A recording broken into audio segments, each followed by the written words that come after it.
నమస్తే and welcome to hit TV. Visakha జిల్లా పశ్చిమ నియోజకవర్గం 89వ వార్డులో ఆడారి ఆనంద్ కుమార్ ఎన్నికల ప్రచారం నిర్వహించారు. వచ్చే ఎన్నికల్లో వైసీపీ విజయం తథ్యమంటూ ధీమా వ్యక్తం చేశారు. ఈ ప్రాంత ప్రజలు రైల్వే సమస్యలు ఎదుర్కొంటున్నారు. త్వరలోనే సమస్యను పరిష్కరిస్తానని కాలనీ వాసులకు ఆడారి హామీ ఇచ్చారు. చంద్రబాబు మేనిఫెస్టోను ప్రజలు నమ్మట్లేదని, ప్రతి ఇంటికి సంక్షేమ పథకాలు అందుతున్నాయని అన్నారు.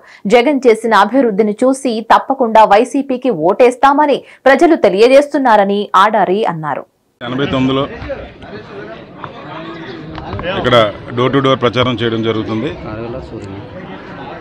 మరి రొటీన్గా ఎక్కడికి వెళ్ళినా కూడా ఈరోజు జగన్మోహన్ రెడ్డి గారికి బ్రహ్మరథం పెట్టి ఈరోజు సంక్షేమ పథకాలు ఎవరైతే అందుకుంటున్నారో వాళ్ళందరూ చాలా సంతోషంగా మమ్మల్ని రిసీవ్ చేసుకోవడం.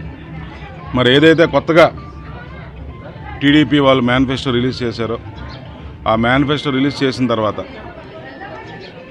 అందరూ కూడా ఉద్యోగస్తులు, middle class and above middle class people అందరూ కూడా ఈ రోజు నాడు మొన్నటి వరకు ఒక వియత్నాం అవుద్ది, ఒక శ్రీలంక అవుతుంది అని చెప్పి మాట్లాడిన వ్యక్తి ఈరోజు జగన్మోహన్ రెడ్డి గారు ఏదైతే కొత్తగా పెట్టిన మేనిఫెస్టో 2024 ఇప్పుడు ఈ ఎలక్షన్లో రిలీజ్ చేసిన మేనిఫెస్టో ఏదైతే ఉందో దానికంటే 4-5 ఆర్థిక భారంతో రాష్ట్రం మీద పడే అవకాశం ఉంది.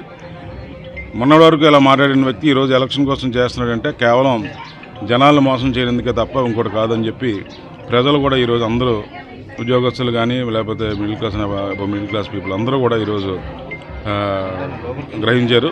తప్పకుండా ఈరోజు ప్రతి ఒక్కరు కూడా జగన్మోహన్ రెడ్డి గారు విజనరీ అనేది పూర్తిగా అర్థమైంది.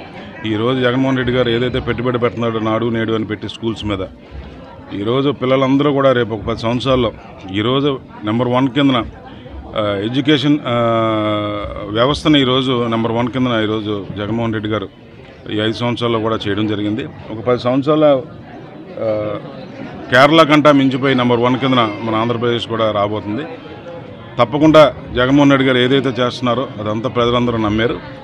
రేపు రాబోయే 13వ తారీఖుని ప్రజలు వేసే ఓట్లు బట్టి మీకు తెలుస్తుంది ఏ విధంగా ఉంటుంది ఏంటని. ముఖ్యంగా ఈ ప్రాంత ప్రజలు రైల్వే ఉన్న వాళ్ళు చాలా ఇబ్బంది పడుతున్నారు. దానిపై గతంలో చాలామంది నాయకులు వచ్చినప్పుడు కూడా చెప్తున్నారు తప్ప చేయట్లేదు. దానిపై మీరు?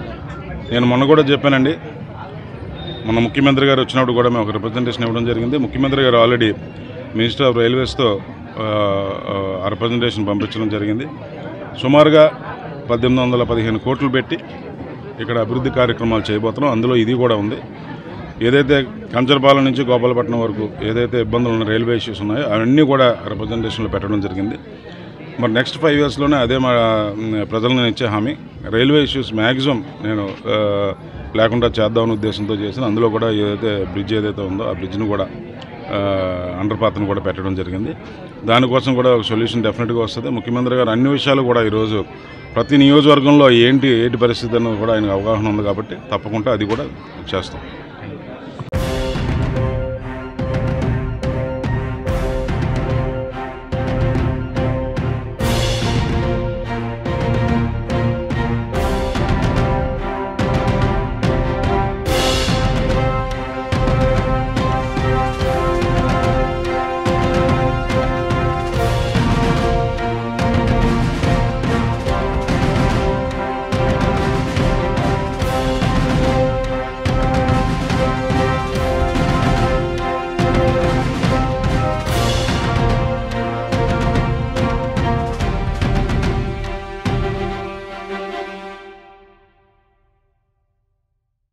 మరిన్ని అప్డేట్స్ కోసం కీప్ వాచింగ్ హిట్ టీవీ.